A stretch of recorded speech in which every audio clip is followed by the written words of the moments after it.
Halo guys, baik lagi dengan catatan teknologi bareng Thomas di sini. Pada kesempatan kali ini kita mau nyobain custom ROM HyperOS EU versi 2 di Redmi Note 5 Pro atau Wireless. Ini dari Imran Rocks ya. Seperti biasa saya sudah masukkan OTG di awal. Kita dari MIUI 12 Global. Dan di sini saya baru unlock loader aja, belum masang TWRP-nya. Jadi kita matikan dulu HP-nya. Sekarang kita bakal masuk Facebook dengan menekan volume bawah plus power. Oke, ini udah terhubung ya. Kita mau masang orange box di sini ya, R11. Oke, langsung aja. Sini kita bikin perintah Facebook, flash, recovery. Kemudian kita cari di sini file recovery-nya. Saya taruh di folder akar, jadi lebih enak. Ini dia recovery-nya. Sekarang kita eksekusi. Oke, udah finish ya. Sekarang kita cabut lagi koneksinya, baru kita masuk USB OTG-nya yang tadi.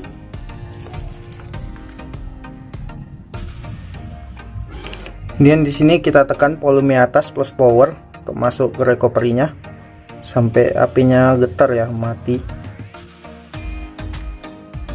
Oke, udah masuk recovery. Kita lihat dulu. Ini storage-nya terenkripsi ya, berarti nanti perlu format data. Oke, sekarang kita balik dulu ke menu wipe. Di sini tandai Dalvik, cek chat, data, sistem sama vendor. Sekarang kita swipe. Selanjutnya kita back, kemudian ke menu file. Di sini select storage ke USB OTG ya. Kita cari custom ROM-nya di sini. Ini dia.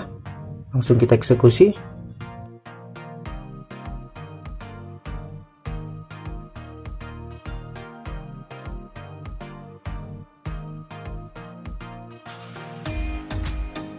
Oke, sudah selesai, memakan waktu 3 menit 16 detik untuk installnya. Sekarang kita pack dulu. Kemudian di sini kita format data, soalnya ada enkripsinya di sini. Ini dia, storage in enkripsi. Jadi kita mau ngapus semua data yang tersedia di sini. Jadi ini bakal ngereset semuanya dan ngapus semua datamu ya. Oke, sekarang tinggal reboot sistem. Oke, ini udah 3 menit saya tunggu, tapi booting animasinya belum muncul, jadi kita bakal pause reboot aja dengan menekan powernya sampai ke restart ya.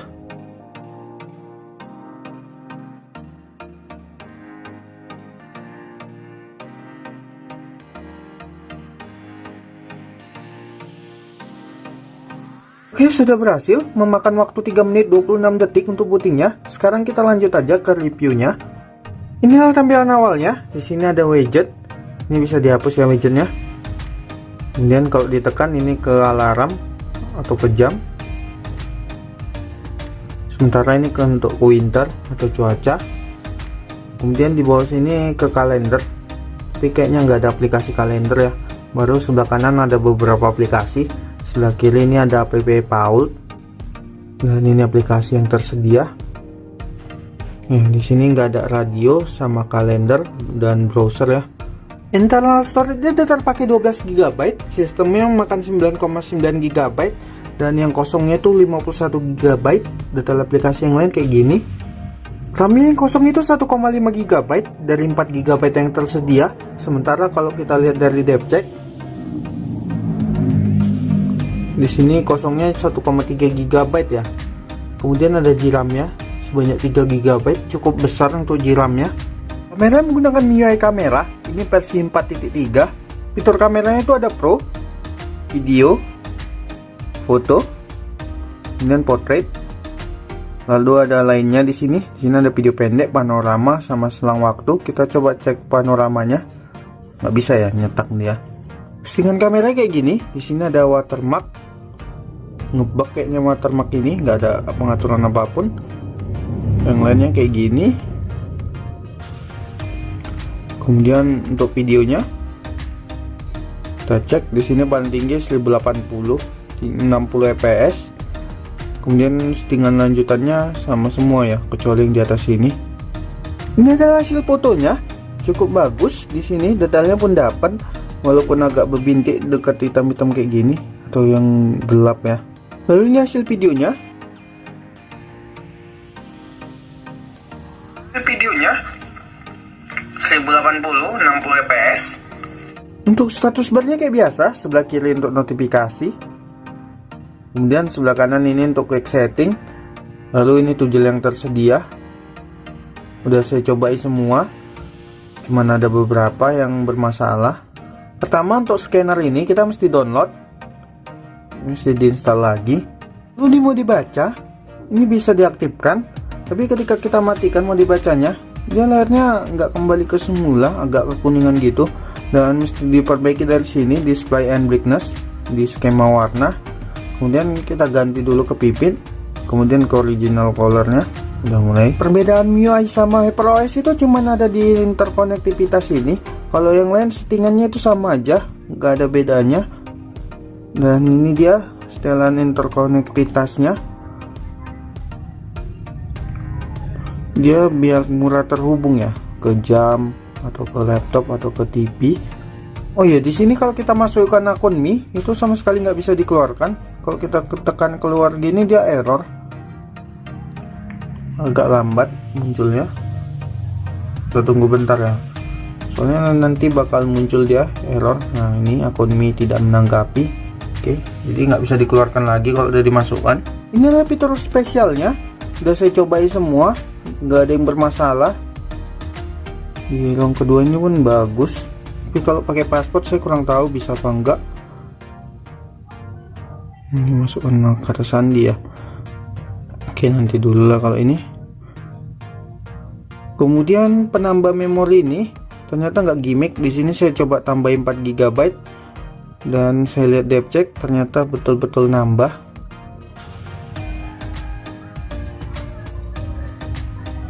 Ya, agak lama dia sedikit.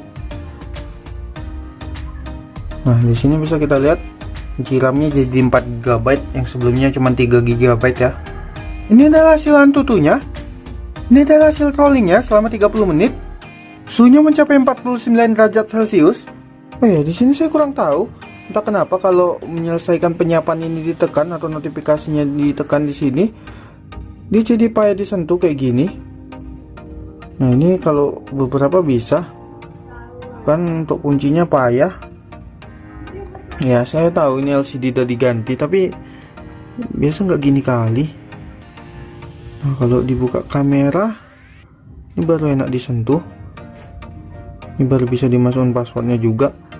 Ini yang saya maksud. Kita mesti selesaikan mungkin. Ini lambat kali kalau udah tekan ini, dia lambat kali. Kayak sentuhannya pun mati, nggak bisa kemana-mana. Kecuali listennya itu ya. Coba sekarang kita akan menguji daya tahan baterainya. Saya akan mainkan game Mobile Legends selama 10 menit.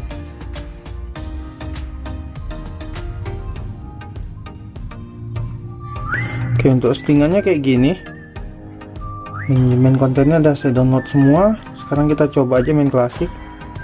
Untuk internet serinya kayak gini. Di awal aja macet, habis itu lancar ya. Kebaikan adalah pintu gerbang kehancuran. Oke, masuknya detik 5 ya. 5 XP. Oh ya, ini ada game ininya, mode game ya, tapi nggak bisa ditarik nih. Kadang-kadang bisa dia, kadang-kadang payah. Nah, ini dia game turbo.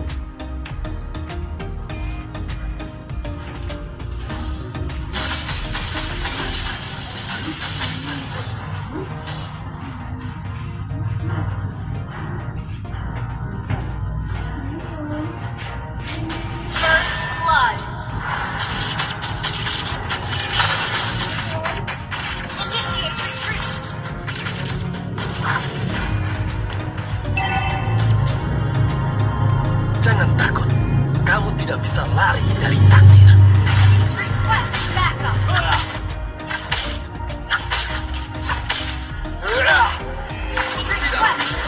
Dragon Alto adalah penyebab kehancuran Elia Riverland.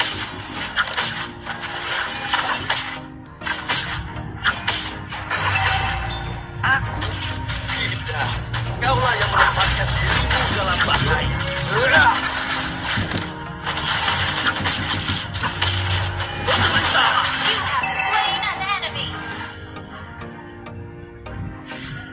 Ally has been slain.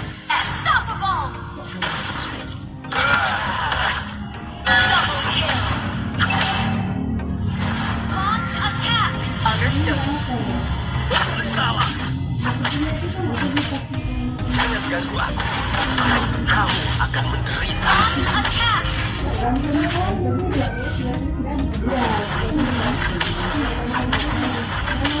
Bentarlah, dia akan tunduk pada. Beritalah.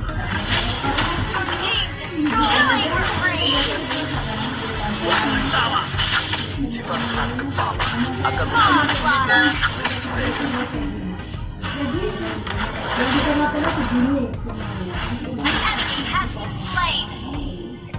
keadilan, kata yang indah untuk menipu orang lemah.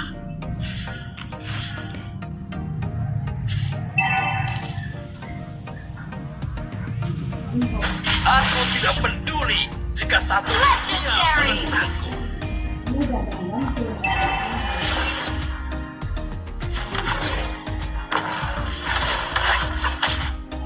Beritalah.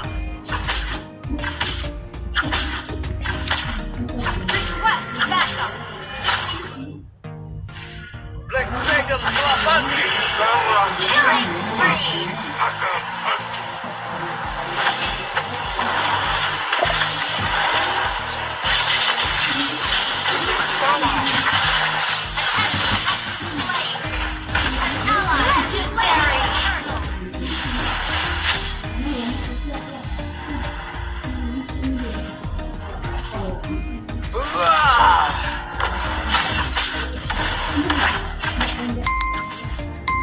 Oke, udah 10 menit. Sekarang kita cek.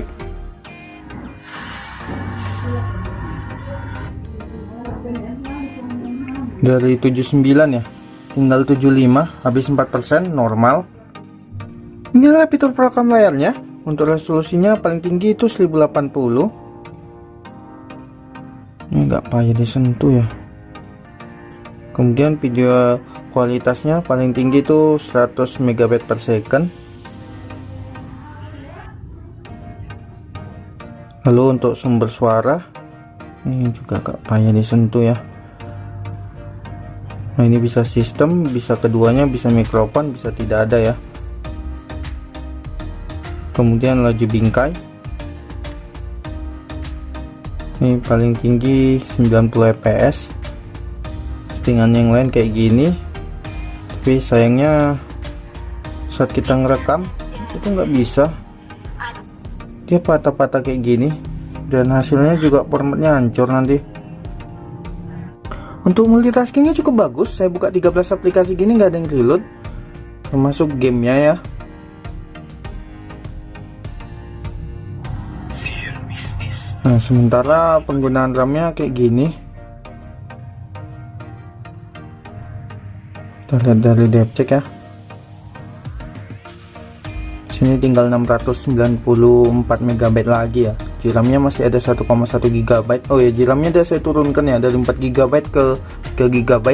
Cuma notification-nya kayak gini. 4 aplikasi di atas ini nggak ada ya. Biasa yang security dan lain-lainnya. Sementara kalau kita lihat dari sini ada lock aplikasi, layar terpisah, jendela mengambang, sama satu lagi ini aplikasi info ya. Sekarang kita coba aja untuk jendela mengambangnya. Oke, aman. Di atas aplikasi aman nggak? Store. Oke, aman ya. Sekarang kita bikin layar terpisah.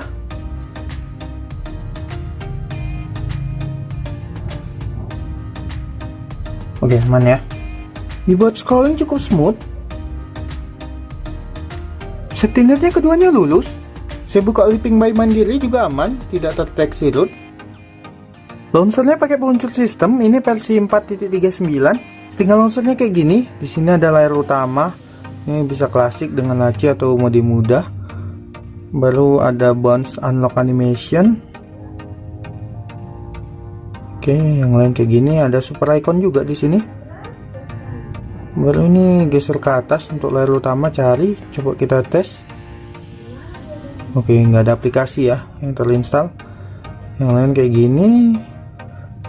Double tap to lock screen. Kita coba dulu. Oh, ini bisa, tapi double tap to wake up nya nggak bisa ya.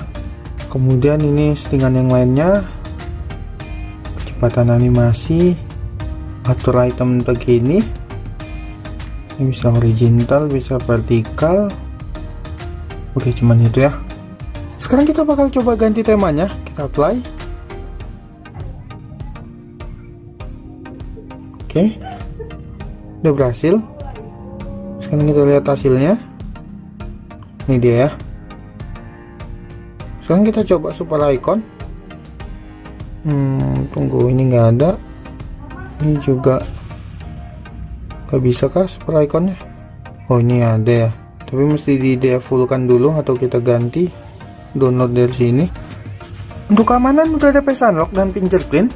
Kernelnya pakai 4.4 extended kernel 4.4 EAS Allcam versi 87. Dibuatnya kurang tahu ya tanggal berapa. Untuk kecepatan chargernya kayak gini, dayanya bisa sampai 7,4 watt, sementara harus dimasuk 1700. Untuk bug yang saya ketahui itu ada getar pertama kali. Ini getarnya nggak bisa sama sekali. Lalu USB OTG juga nggak terbaca. Juga SD card ya, kalau kita masuk juga nggak terbaca. Lalu di status bar icon ini nggak bisa sama sekali. Dan terakhir itu di touchscreen, itu entah kenapa kadang-kadang nggak bisa disentuh sama sekali apabila di launcher ya. Tapi kalau udah masuk game itu aman. Walaupun saya tahu LCD saya nggak original lagi, tapi nggak separah itu seharusnya. Jadi itu tadi ya custom ROM Hyper OS EU versi 2 di Redmi Note 5 Pro atau Wired. Terima kasih telah menonton, sampai jumpa lagi, bye bye.